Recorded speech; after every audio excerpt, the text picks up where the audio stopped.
Let's look for just a couple of minutes at citations, which is limited but also helpful in Google Notebook.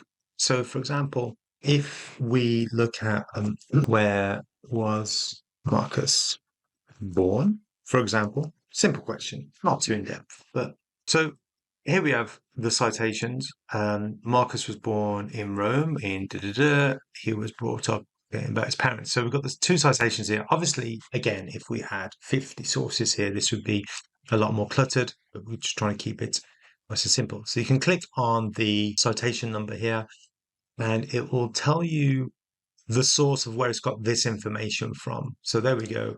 And so it tells you the document, where it got it from, or the source, and it tells you what specifically is in that source.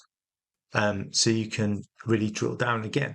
Obviously, then you have to make sure that if you're writing a paper, for example, that you make sure that you use that source.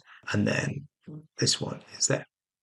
So again, so citations are quite helpful in Google Notebook, but you have to be careful. Obviously, it's not thorough. You have to make sure that you then take that source and correctly reference it.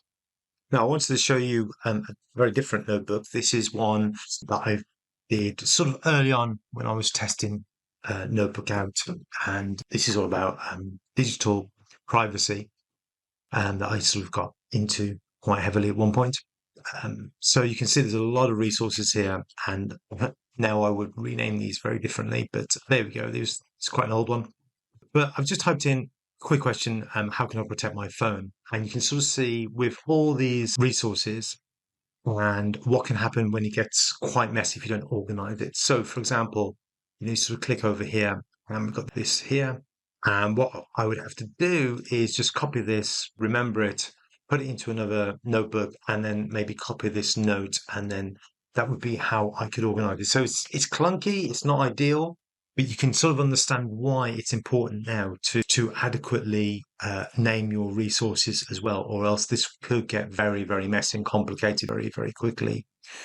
So yeah, that's basically citing. It's not ideal in Google Notebook. It's not perfect, but if you think about the benefit of being able to quickly access all these resources and what it can do, it's well worth the clunkiness of it, I think.